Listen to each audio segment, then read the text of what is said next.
Blog Talk Radio. Welcome to Women Who Rock Investigates, where branding just got even better for women. Our media source provides case studies in the areas of health, policy and government, human resources, and more. Our experts are handpicked with credible information to validate the latest in these studies. Join us each Tuesday at 10 a.m. Central Standard Time after Women Who Rock with Success. Now, let's go to the show.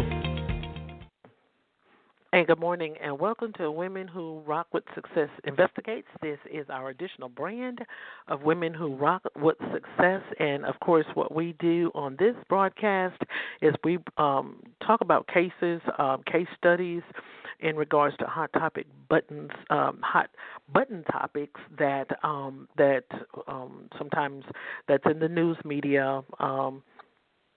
And to be able to help you to be able to understand just a little bit more as to why certain things are going on, get you information, answers, and resources. So today on the broadcast, we already know in regards to the Covic-19 that has been going on in the U.S. and basically globally, and it's a pandemic that has spread it, and of course it has not only reached civilians, but it has reached prisoners as well.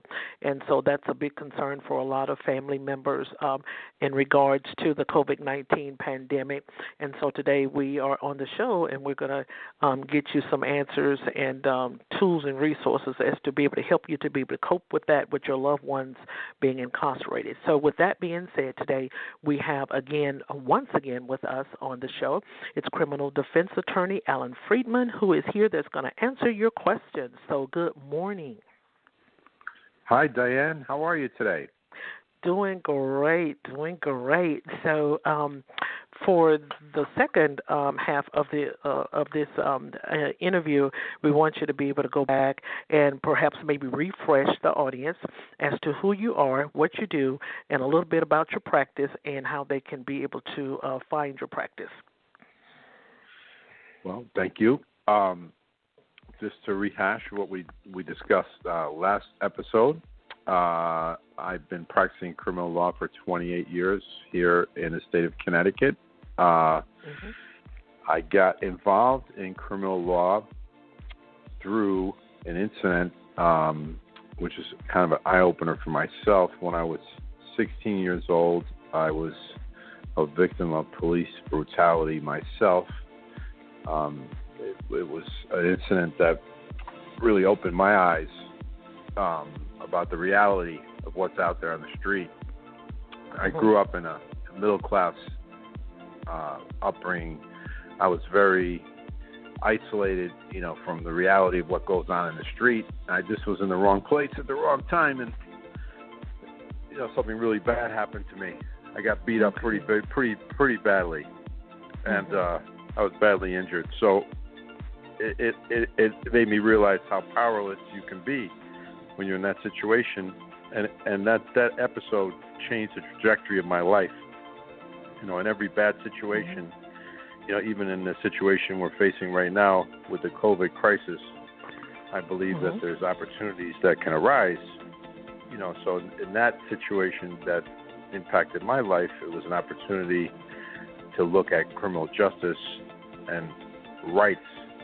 What can be done to advance rights and help people. So that's why I dedicated my life to fighting for the oppressed and for standing up for people's rights, and been fighting ever since, one day at a time.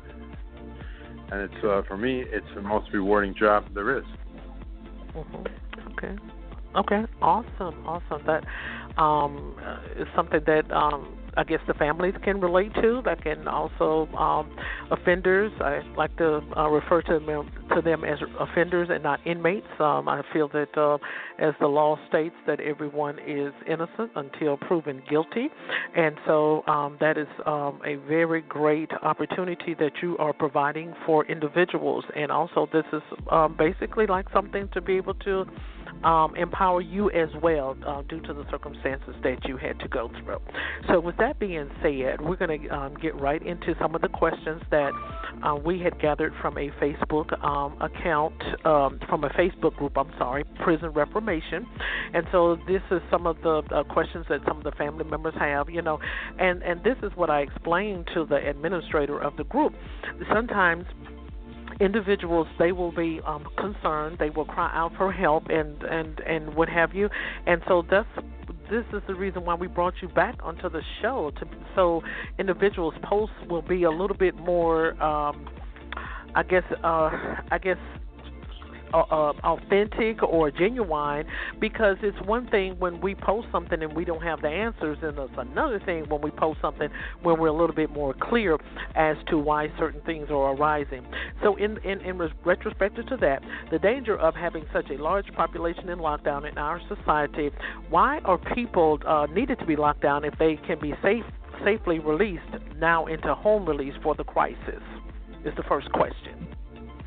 That's a fascinating question, and I think, just like I pointed out to you, that the situation of my being beat down by the police was an eye-opener, an opportunity to open a window in my life. I think that the COVID crisis here is going to present a lot of windows opening a lot of eyes and creating a lot of opportunities for people to revisit and reevaluate our criminal justice system.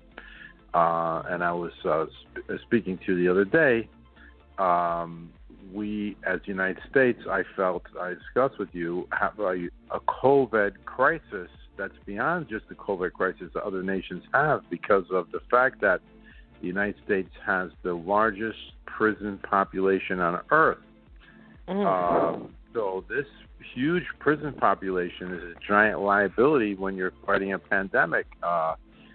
We have 20% of the world's prison population. We have almost 700 people per 100,000 lockdown. The way I describe it, which is kind of an analogy that I saw somewhere, it's like you saw this aircraft carrier, this great, powerful aircraft carrier, multi-billion-dollar ship with 5,000 sailors that was basically stricken by the coronavirus, and they had to stop in Guam, I believe, right? And the big controversy because they fired the captain. Did you follow that story? And so each, and they have all those cruise ships, right? The cruise ships that have had these problems, right? They're like petri dishes, they call them, for the transition of the virus because they're such close quarters. Well, each of the institutional facilities for corrections in the United States are their own cruise ship, right? And every community has its own cruise ship. The difference between a cruise ship and a correctional facility is that a correctional facility is not at sea, it's in the community. And the correctional facility has a transient population. Every week there's people checking in and there's people checking out, right? So the people who are being inoculated to the virus in the correctional facility are entering and leaving. So every week there's people being arrested who can't make their bond, and there's people who are sentences are being completed and they're being left. So it's a huge crisis. And then the question you have to ask yourself is the big question that really needs to be examined is, why did we need to have the largest prison population on earth in the first place, right? If all of a sudden now, because we're having this crisis, that we have all these people who are, on lockdown, and we're going to say, you know what, because of this emergency, because of this giant health threat, that we need to release them into the population. Well, you know what? Suddenly, we don't need to collect billions of dollars. It's almost $100 billion per year in the United States to keep these people incarcerated. It's a huge prison industry. Suddenly, it's okay to release most of these people and put them in home confinement. It's all right. So why were they there in the first place?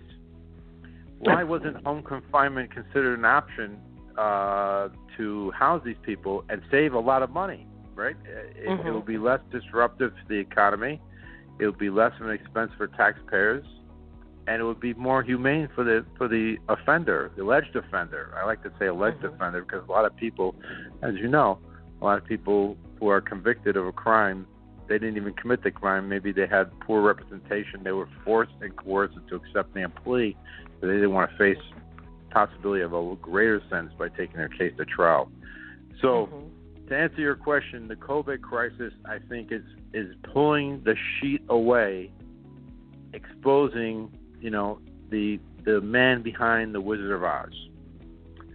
We're seeing what really is behind our criminal justice industry. It's basically a money-making industry, and there's no reason why these people, the poor victims of this system, need to be incarcerated in the first place. House arrest is a great option that obviously works, because what they're doing right now is they're trying to release as many people as they can as quickly as possible, because they're afraid that the local prisons are going to become a viral explosion and a huge health crisis in this country. Probably a lawsuit too. I would think if their stakeholders, quote unquote employees, are the one that's having access to the inmates on a daily basis, and they contract the COVID-19 from their staff, or whether it's called a date versus so-and-so inmate, I would think that would perhaps maybe also, that's just me, I don't have any legal background on that, but I would think that would perhaps maybe pose an issue too as to reason why they may be releasing them. So take, for example, when I worked with the United States Marshal Service, and this was several years ago, and so it was an individual that came in. He was an offender, and he had a fatal, fatal disease. And so what they did was, when it came to the bonding, because the expenses were going to be on the marshals, the federal institution. So they went in there and got the judge to go in there and give him a bond, because they did not want he was real fatal, but he had, apparently alleged, as they stated, committed a crime, and so they didn't want the expenses to be on them, so they went in there and they released them. So that's the reason why I guess I made that mention. I probably would think that it would be like a legality issue too with the state or that private prison that's housing those offenders, as to if they come in contact with the COVID-19, they could the prisoners could go back and say, well, we contracted this element from the officers. That's the prison's responsibility to make sure that they are cleaning their hands and we're not affected. So you can speak on that if you wanted to for a few minutes.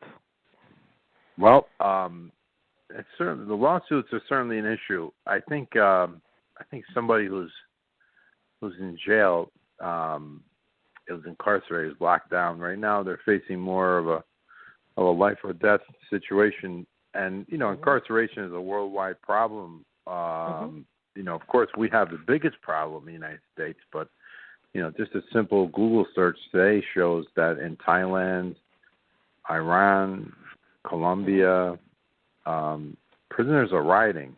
And interestingly, here in Connecticut, just 2 days ago, in the, I believe it was the Enfield prison here in Connecticut, about 100 inmates rioted, basically just protesting and refusing to cooperate whatsoever with any directive, because basically, the facilities, the correctional facilities, they operate with a staffing level. The corrections officers, they're doing a tough job, right? They're not armed. The arms they have are very limited, and they're basically, relying upon the cooperation of the inmates for the facility to function, right? And when the inmates refuse to cooperate, when they realize that this is a life or death situation, that this is not going to function, that we're our lives are at risk, and we're facing dire situation here, they're not going to cooperate.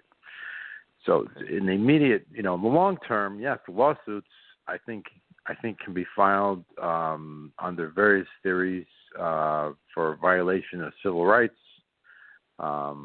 possibly other concerns for denial of possibly for inhumane and cruel punishment. Obviously, okay. if you're confining people in a pandemic and exposing them to horrible diseases and not providing adequate medical treatment and care, that's obviously under our Constitution cruel and unusual punishment. Right? That's not the type of punishment that we envision as a society. But just in the short term, I think more seriously, it's going to create a huge disciplinary and control issue for the prisons because, this is just one example here in Connecticut of one prison, but they had to take, I believe, out of the 100 prisoners who rioted, they had to take 20 of them and bring them to the Supermax prison we have here in Connecticut and put them to administrative segregation. That's a very harsh sanction because they want to silence them and stop their voice from protesting this COVID, because these people obviously, had something to say. Mm-hmm. And the only way to get them to shut up was basically put them in a 23-hour day lock, communicate with anybody. As you know, there's no visitation for these inmates. They can't speak to anybody. And I think that the emotions and the tensions are on edge at the present time. And I think the prisons literally are like a powder keg ready to explode on all fronts. And it's just exposing, what it's exposing is exposing the madness of maintaining a prison industry of such scope and scale in the United States for no reason. And the very fact that when this crisis began, that suddenly they made a list and they started releasing all these people, into the community. So, well, you know what? You don't have to be in prison anymore. You could be on house arrest. Well, why were they in prison in the first place? So the only answer that I can possibly think of for myself was the reason why is because having them in prison is part of the prison industry that funds this $100 billion a year industry that gives people a job. It's an industry that there's a lot of players in the private prison industry that collect money. There's a lot of people who are invested in this system who want to see the system perpetrate and continue. But the pandemic has exposed the health issue of having such a large percentage of our population locked down in prison, almost 1% of our population. It exposes the fact that this is going to be a huge issue for our society to beat the pandemic, and it's a huge handicap. Absolutely. And so, even with that too, just to piggyback on a little bit about what you said, I even think that when once the movie goes tremendously viral and where offenders are able to watch it, of the new release, that documentary that came out with Kim Kardashian where she went to the prisons and visit them and went into the compounds, and I think it aired this past Sunday on the Oxygen channel. And once that becomes a little bit more and more prevalent, and then once that begins to soak into the offender's mind, I think they're going to have a bigger and larger problem in even regards to that. So with the compassionate release, not for sure what that is, and that's a question from one of the viewers and things that they wanted to ask the question in regards to inmates that have already pre-existing issues like asthma. And so does compassionate release include that in regards to inmates being released? Okay, well, it's important when we're talking about release at this time that we distinguish between federal and state. Okay. Okay? So what's going on right now is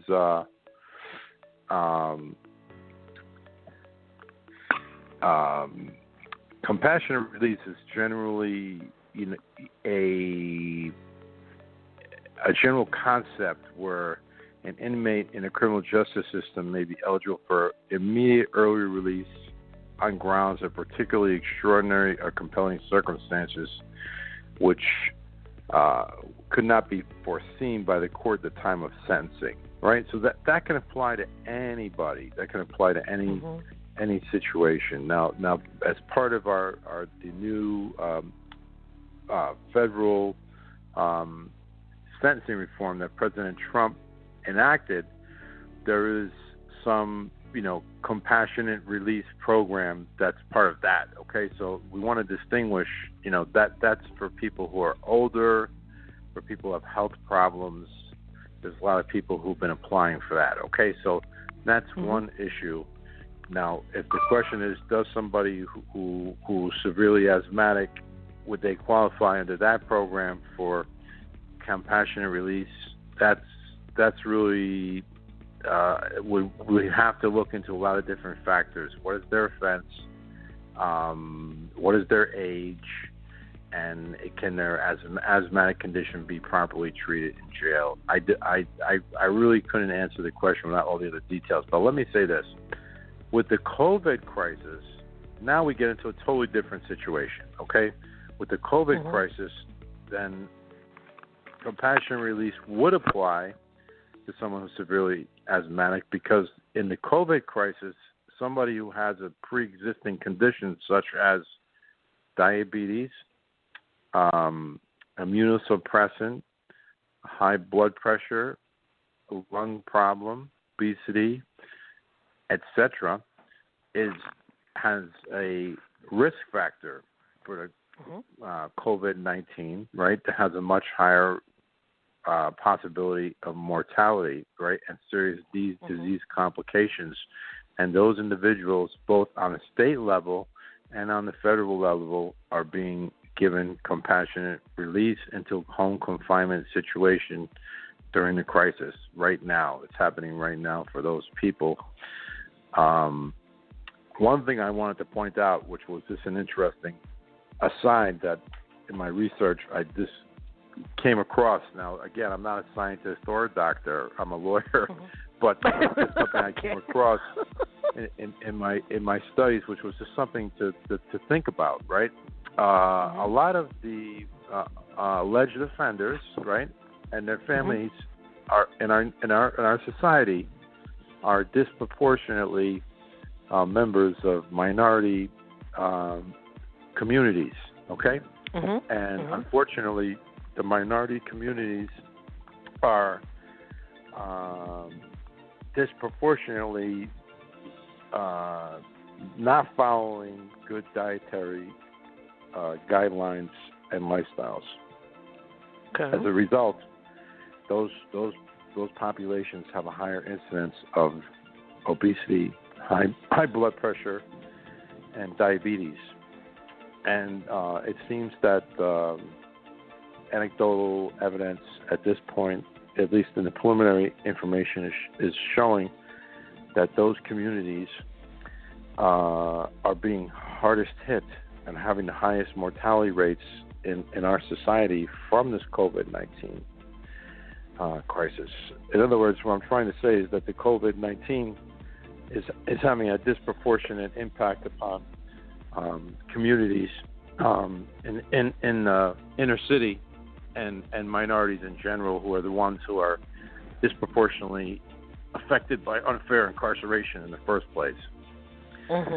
So not only are they more likely to be incarcerated in the first place, which statistically is a fact. It's a statistical fact, but of who's incarcerated, the proportion of people who are incarcerated.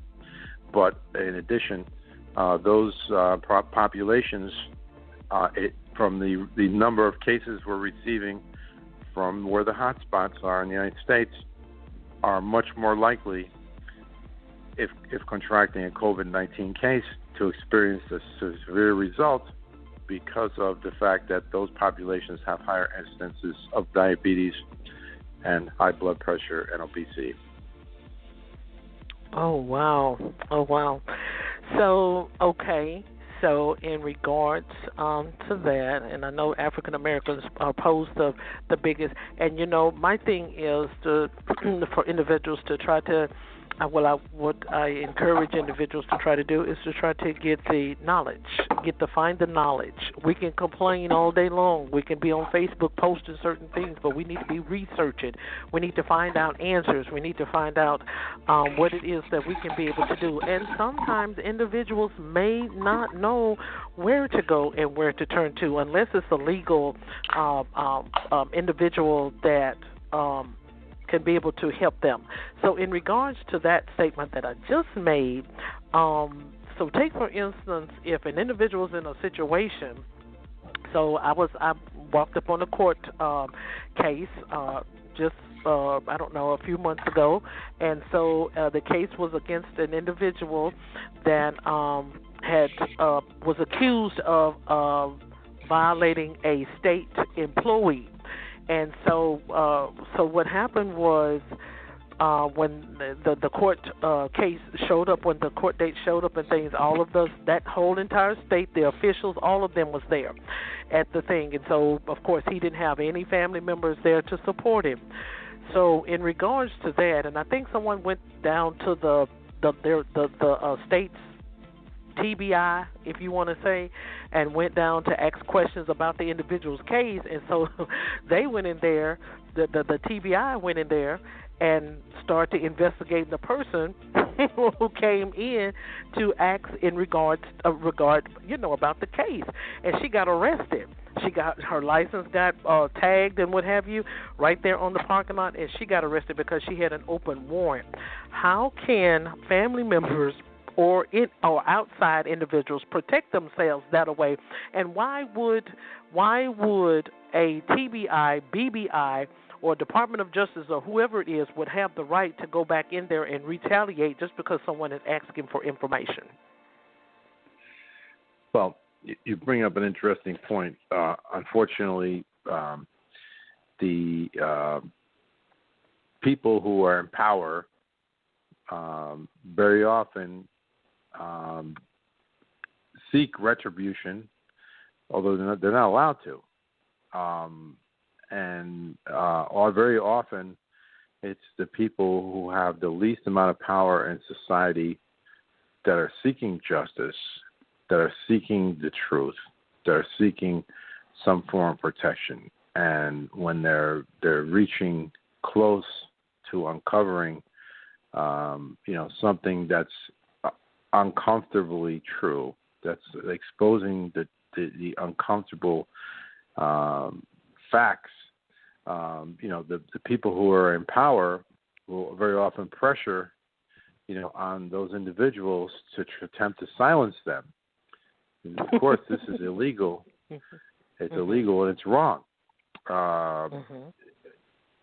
The best answer in a situation like that, I would say, would be for somebody who's in that situation. If you have information like that, if you have some useful information that you feel is of value, is to find a whistleblower lawyer or find a criminal defense attorney in your area who can work with you. And once you have a lawyer that's representing you to help, present your side of the story, then in most cases that's going to insulate you against these type of retaliatory pressure tactics. That's going to cut down that greatly. It's very rare. It will happen also, but it's much, much less prevalent that somebody's going to find themselves in a situation where they're going to have this type of retaliation. There's so many examples of it.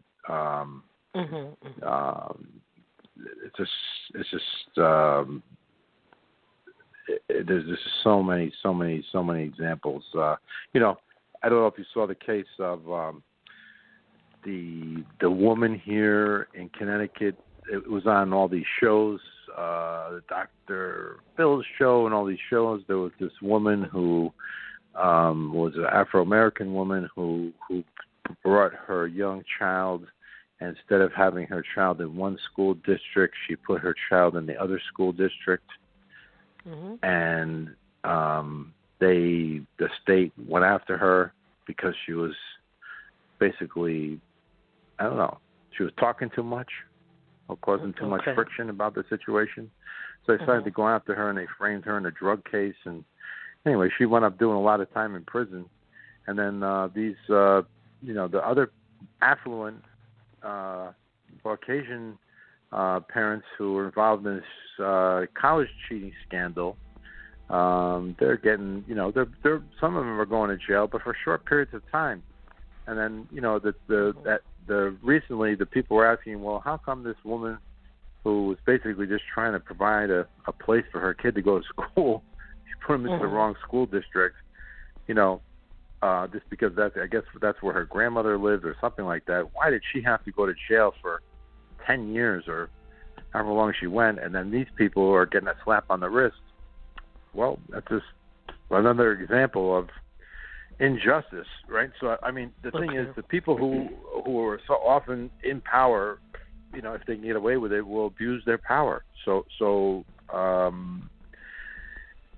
we need to exercise our constitutional rights and be aware of what our rights are and be careful, unfortunately. And the thing is I don't believe for a minute that the huge, vast population of people who are locked down right now are all guilty of committing crimes. I believe a huge proportion of them are innocent or wrongfully accused. And we all need to be careful. And the thing is, the reason why this system continues to exist is because the average person, the average voter, the average taxpayer feels secure or safe in knowing that there's punishment for crime and that someone's getting punished when there's a crime that's being occurred, and there's people being locked up and thrown away in jail, and they don't think for a minute that it could ever be them, who's on the receiving end of a false accusation, and that maybe they're going to wind up in jail for something they didn't do. They can't imagine that. They think, well, that never happened to me. So until you can visualize that happening to you or your loved one and being in that situation, then you're really not going to think about the system that way. Okay. Fair answer. That's fair.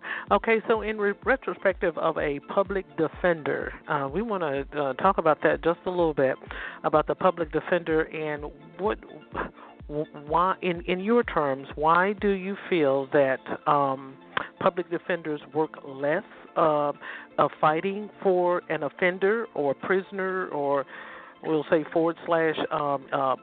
inmate? Why do they use less energy or less efforts fighting for someone, regardless of whether they feel that they're innocent or whether they feel that they're guilty, in regards to this same additional case of what I had brought up earlier? It's a state case, and the case was against, it's a murder case, and the case was, they haven't even went to trial, is against this offender that was alleged of killing like a warden administrator. So it's like the whole entire state is against this one particular individual, and if anyone goes in there and says anything to seem like they're trying to help the offender, it's retaliation. Even with the public defenders, I think the individual is experiencing some very harsh treatment, discrimination, because the individual is Caucasian.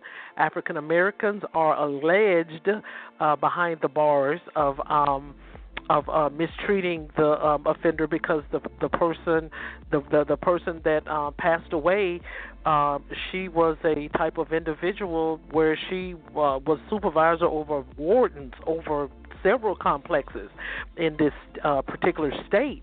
And so with that being said, I think the public defenders went in there and spoke out to the warden, told him that they would have him sanctioned and all of that stuff. And if you didn't stop, mistreating the inmate and make sure you're treating him with, properly, fairly. And I think the warden went in there and he got some backup from the TBI, and the TBI made those public defenders sit down and shut their mouth. And so I don't understand. I mean, that's just cruel. And then, too, it's back to what you said. We have to make sure that we are knowledgeable of our rights. It's not enough for us to just speak out verbally. You have to know what you're speaking about.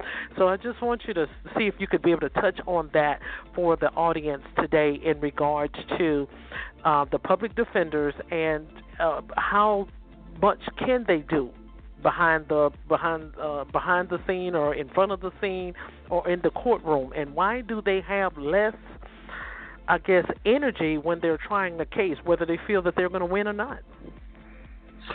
Okay, a few things about public defenders, just my general observations after being in the system for 28 years. First of all, in all the different states, the public defender systems work entirely differently. So, okay.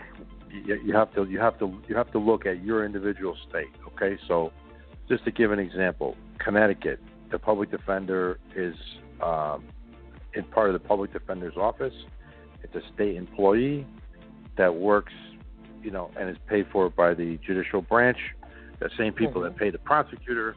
It's a 9-to-5 job, and all they do is be a public defender, right? So, it's different. New York State is paid for by the Legal Aid Society. A lot of the lawyers are having their own private practice. They're doing this as a lot of times they're doing this as an independent contractor, and they are doing public defender work also. And so you have a different kind of public defender. It's not just a state employee that's just doing public defender work. So you have to really distinguish what kind of state. But generally speaking, this is just generalization. I don't like to make generalizations, but generally speaking, in most instances, state public defenders, and again, federal public defender is different also. It's usually an appointed lawyer who's a private lawyer. So state public defender, the problem we have is number one is it's somebody who's basically in a situation where they have, 9 to 5, that's their hours. They're never going to work longer than that. Whereas a private lawyer like myself, we literally work 24 hours a day. If you're in jail, 3 o'clock in the morning, you call us, we're going to answer your phone. If you call us 7, 8 o'clock at night, we're going to take your phone call. We're going to be working, because things need to get done on people's cases. We're going to work, late hours if necessary to get the job done. Public defender is not going to do that. Secondly, I think that one of the best things that motivates lawyers to do a good job, not just the fact that they have a passion and a love and a desire to seek justice and truth, in the almost 30 years I've been doing this now, has been the transformation of even running every business, and the law is a business, right, is online reviews, right? So anybody who wants to stay in business as a lawyer is going to want to make their clients happy so that they can generate good reviews, positive reviews, so they can continue their business. Because if you don't treat your customers right, and you don't put in the right amount of time and get a good result for your client, you're going to get some horrible reviews, right? And then you're going to go out of business because people are going to read that review, right? Now, the thing is I think they should have reviews for public defenders on Google because they're reviews for all the other lawyers. And then people who are getting the public defender could go on there and read the review for the public defender and read all these disgruntled clients who are upset. Because, unfortunately, due to the fact that there's no reviews for the public defender, the client really doesn't know what they're getting themselves in for because it's basically like a silence, And the thing is if you're a private lawyer, another thing that you have is the client has the right to file a grievance complaint with the Bar Association against you. If there's something you've done that's unethical as a lawyer, for instance, if you were a lawyer and your client wanted to talk to you about their case, and you didn't answer their phone call, that would be an ethical violation. That would be failure to stay in communication with your client. You need to return their phone call and bring them up to speed on their case. Now, if you're a public defender, it's common practice. They're just not going to return your phone calls. I mean, they'll see you when it's your court date, but other than that, if you try to call them during the week, the secretary's just going to say, hey, they're too busy, they're in court, they're whatever, and they're never going to call you back, most of them. I mean, there are exceptions. There are some great public defenders. And just as an aside, what I throw out is that the public defender, what's very interesting about public defenders, what I found is and I have a lot of public defenders who I greatly respect this, is that they're some of the most experienced lawyers out there, okay? So they've seen it all. They're there every day in the court. And on occasion, they take a particular interest in one case, and then they really, really put a lot of effort into it, and they can get a really good result. But the problem is that because of the huge volume of cases they have, they're totally overloaded with cases. They really can't give and deliver that level of attention to that volume of burnout. They would just stop being able to function, and it's not really their fault personally. It's the system's fault, because the system is not providing the resources. The system constitutionally is requiring that the indigent defendant be given an effective assistance of counsel, and that's part of your constitutional right to a fair trial. So I believe that the system, the way it's set up right now, is denying people who are accused of crimes who need a public defender the right to a fair trial, because the public defender is not able to have the resources to give you a fair trial. So in essence, I think that if we really want to solve the public defender problem, we need some type of accountability for these type of bad behaviors that the public defender typically does. If the public defender is rude and belligerent to people and doesn't return their phone calls and says horrible things to their clients and does stuff like that, there needs to be some accountability, and then perhaps the public defender will act better. I mean, if there was some type of a Google review for public defenders, let the people see the rating for the public defender online, just like it is for a regular lawyer. Then maybe the public defender will have better incentive. I don't know. That's just my thought on how we could possibly improve the situation to get the public defenders to work better. I mean, listen, if the state wanted to incentivize public defenders to do a better job, I'm sure they could, right? Because, there's lots of other areas of state government where you get better service. I mean, any state employee is not going to give you the same kind of service you're going to get maybe in the private sector if you're going to a spa for a massage, right? I mean, you're not going to get the same service if you're going to the DMV, right? But I think the state, in a lot of areas like the DMV, they've done a lot of initiatives with, a lot of steps they've taken to use technology and make the customer service more friendly and more convenient for the customer, and to make things better for the customer. But I think the public defender is one of the areas where they really haven't put any emphasis on making the experience better for the accused. And I'll just say this, a lot of people who are charged with a crime may have some underlying emotional issue, right?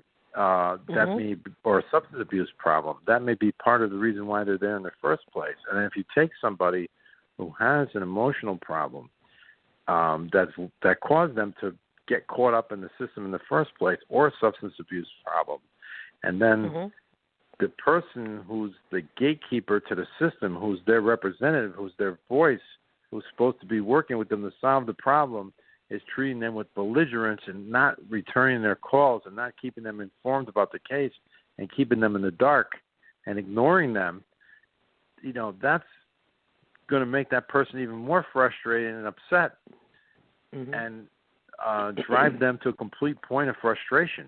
I've had people who are literally completely frustrated and desperate, and I don't know if it's part of a calculation of the system to just get people to break down and take these plea bargains, because they're just like, basically at their wits' end. They can't take it anymore. Their public defender doesn't speak to them. They don't get any information. They're in the dark. They Wow. don't feel like they have any control. They're completely powerless. And then they feel like, you know what, all of a sudden the public defender just jumps out of nowhere and gives them this offer and says, listen, this is the best offer you're going to get. If you don't take this, you might be going to jail. And they feel like, you know what, I don't have any choice. I have to take this offer. I don't know. I don't know what the answer is. All I can do is identify the problem. It's a big problem, public defenders. You know, it's obviously if someone can afford a private lawyer, some way, somehow, you're going to get a better experience for customer relations. And I point this out all the time. I say this all the time to my clients and everyone else. I say, listen, I'm a criminal defense attorney. That's all I do. I'm running a business that I charge people to do something that the public defender is giving away for free, and yet I'm very busy. So whatever the public defender is doing can't be too good, right? Because if it was that good, how could I be charging for it? Oh yeah, well you're absolutely right. I agree. So in what you just said, and I know that we're not going to be able to finish this today. We're probably going to have you back on here next month again. But in retrospective of what you said, so take for instance, now we're going to shift gears. I just felt I'm going to have to put the other additional questions on hold for just a minute. In retrospective to what you just said in regards to public defender as well as a paid attorney, take, for instance, if an individual hears the podcast today and they are going through some issues, but they don't know which way to turn, and if they said, okay, then we want to go to the Friedman law firm. So walk us through the first two steps that you would take with a client that comes to you, and as to how you would help them. Because for one thing, it's one thing if I have an attorney, but I need to be educated. Just like when I worked with the federal system some years ago, I would always tell the offenders, you need to make sure that you're knowledgeable as well. So when you're sitting in court, you're just not picking out things that you understand. You want to be able to understand all of the terminology that is spoken, and you want to make sure that you're coherent as to what the judge and the prosecutor is saying to you. So in regards to that, someone just says, okay, we're going to go to the Friedman law firm and what have you. So take them through a couple of steps as to how you would be able to bring them in as like an initiation. You know, sometimes individuals will sit down with their clients to see where they are, what they need, what the pricing is. There a pricing scale? Is there a certain some individuals have certain things for certain cut out for certain cases. So just take them through the first two steps. I wouldn't want you to tell all of it and what have you. They'll figure out the rest later on, but take them through a couple of phases that you would present to them as taking them on as a client, as a defense attorney. That's a great question. Well, let me just premise my answer like this. I'll say this because a lot of your listeners are all over the country, so let me just say this.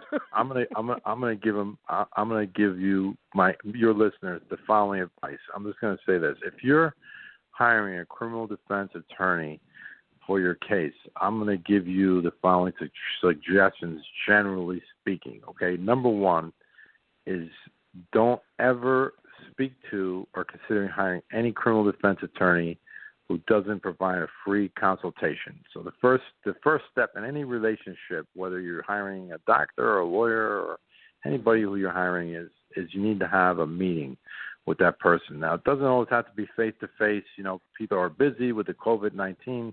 We're trying to do social distancing. You can hop on a Zoom video call or FaceTime, or you can do a telephone call. But the first thing you want to do is you want to sit down and talk with that lawyer, and that's the first thing we do in my office is talk to the person, and I do a lengthy, free consultation of at least an hour to go over all the facts of the case, the any criminal history, find out all the ins and outs, everything, all the factual details, all the issues of the case. What we're trained to do as lawyers is spot issues. You know, what are the issues? What are the weaknesses of the state's case? What are the issues? One of the big things in my firm, where we really get the upper hand is hiring investigators to investigate and track down leads and information. So in that interview, I'm trying to get information from the accused to find out, where are the areas where we can investigate the case, to find out exculpatory information. Are there any videotape information or witnesses that are going to disappear in a short period of time that we need to track down immediately before it disappears? A lot of times people have information that's fresh that if they wait 3 or 4 months later on down the road, the information may not be there. If there's a store in the area where the alleged crime took place that has a camera outside, if you don't go grab that video right away, it may not be there. So that's a very important part of the interview. The second part is you as the prospective client should ask the lawyer as many questions as you want. It doesn't matter if the question is important or not. The case is the most important case in the world to you. It may not be a Supreme Court case, right? But to you, it's the most important case in the world because it's your life, right? So you should ask the lawyer whatever questions you want and see how that lawyer is going to answer your questions, right? Because if I'm going to tell you right now, if you're doing the initial intake and that lawyer doesn't want to listen to you, doesn't want to answer your questions, I'll tell you right now, the lawyer's not going to be answering your questions in 3 months after you paid him.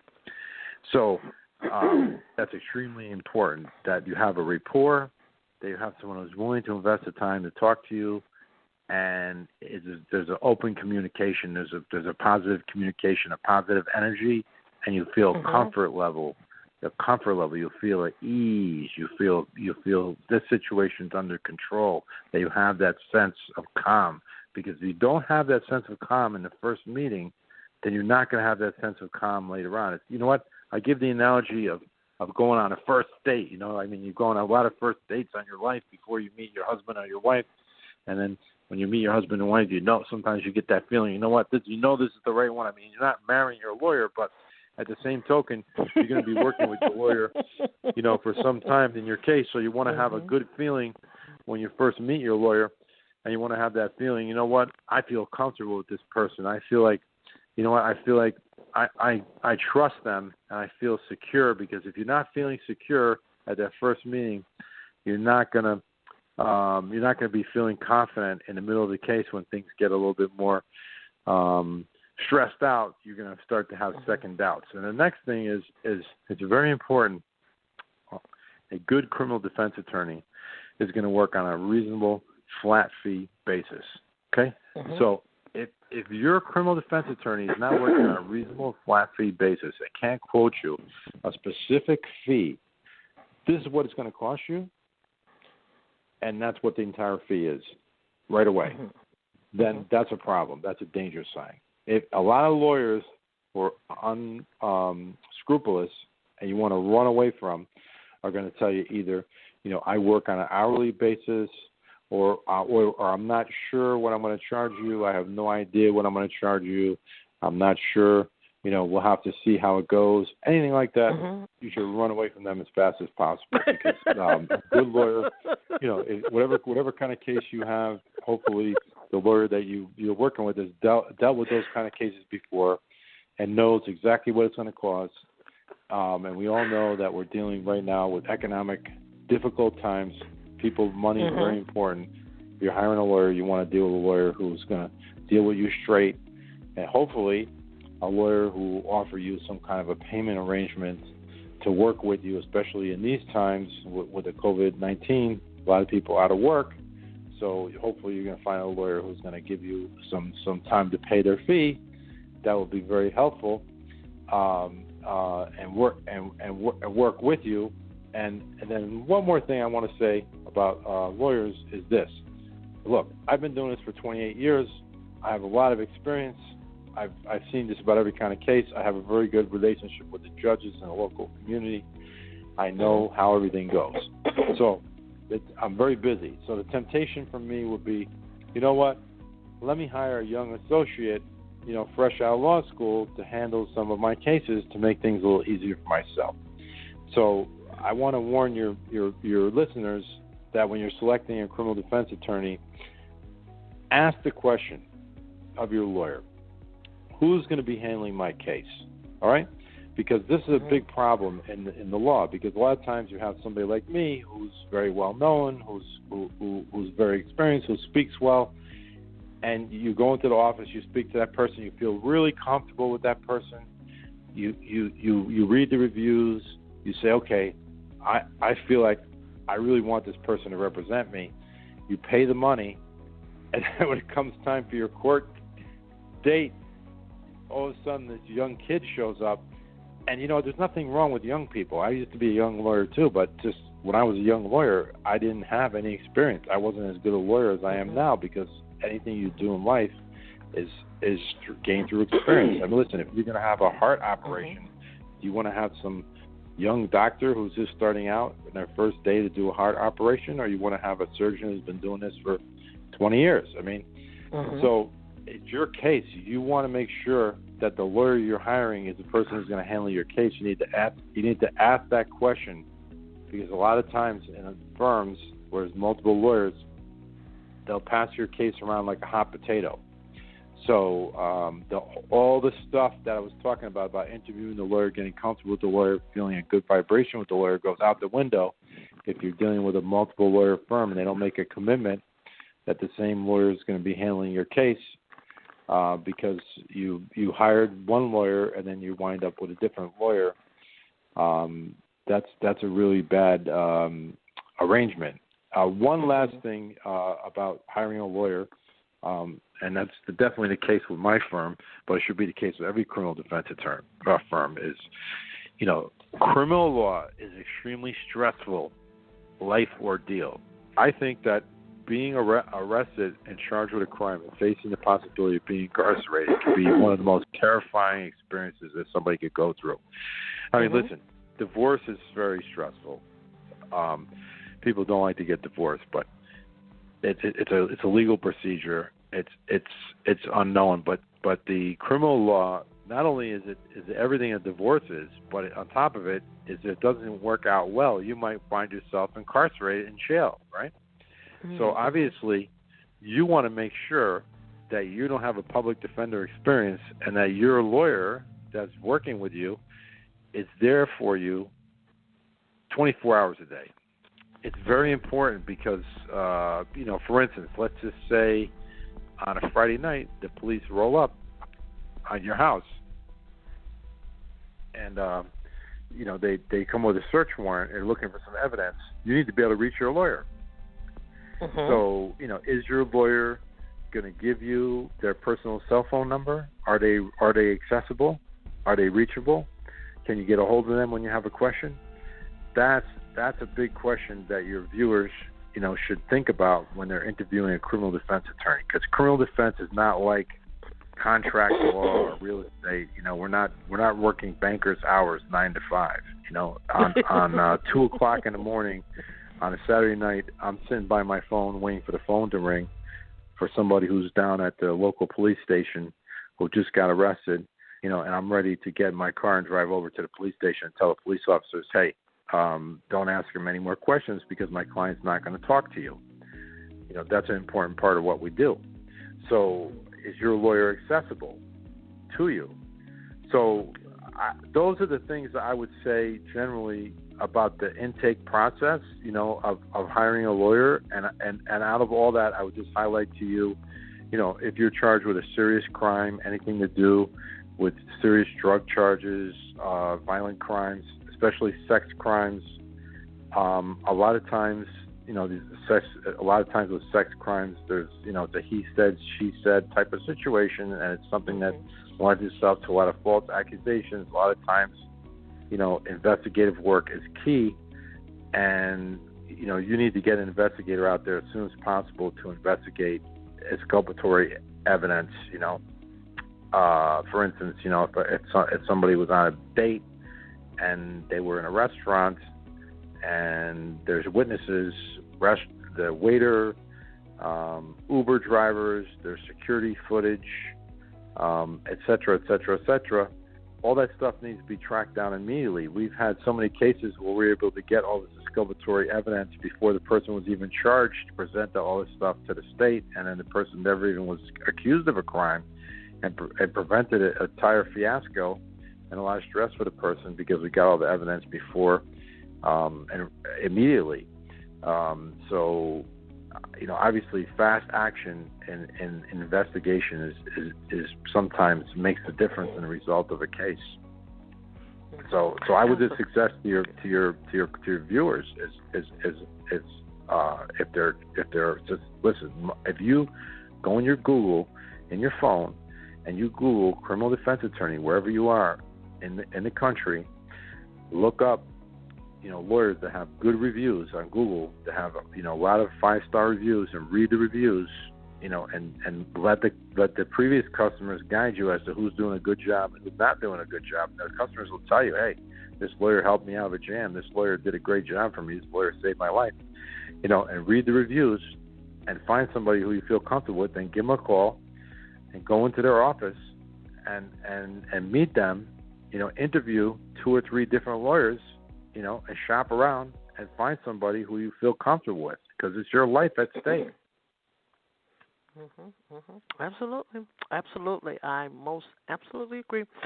And so with the last question, we want you to be able to share with the listeners how you can be able to, how they can be able to find you, and as to what hours that you may be offering a free consultation for the audience, and any books that you have written that they can have access to as resources, and any resources that they can be working on now just in case if they wanted to contact a criminal defense attorney. Share that with them at this time, and then we're going to try to see if we can perhaps maybe continue this next week. I don't think next month would be able to justify anything for them, because people are still looking for information. Family members are concerned in regards to the Covic-19. I think that's the biggest huge issue, more questions that I have received as well, as and so you can share that at this time with them, and then we'll can be able to see we can get you back on next Tuesday around the same time to be able to continue the discussion, so they can be able to have what they need, or perhaps maybe come to you for more additional information. Okay, Diane. Well, it'll be a pleasure to be on next Tuesday. That'll be fantastic.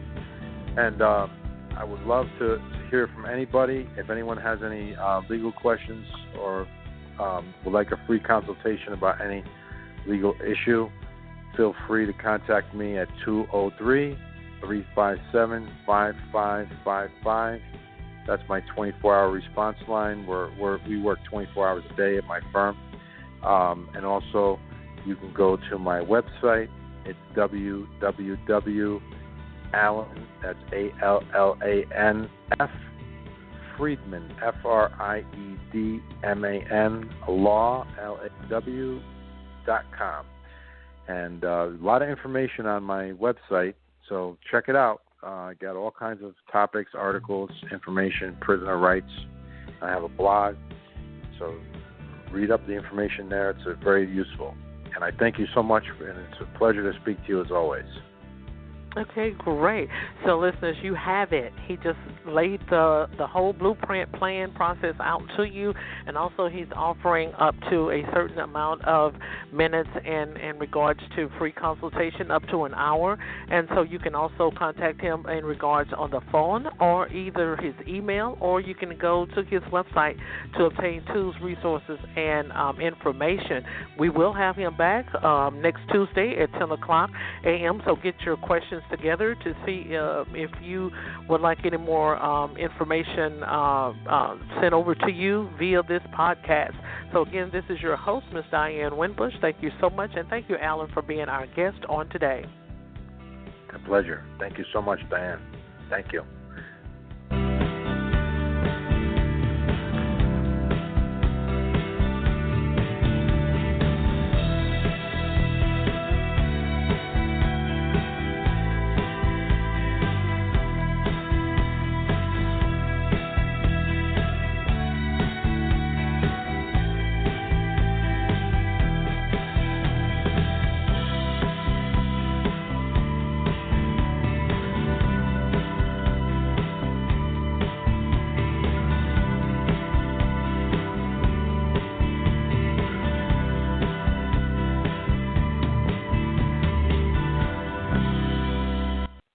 Thank you for listening to the show on today.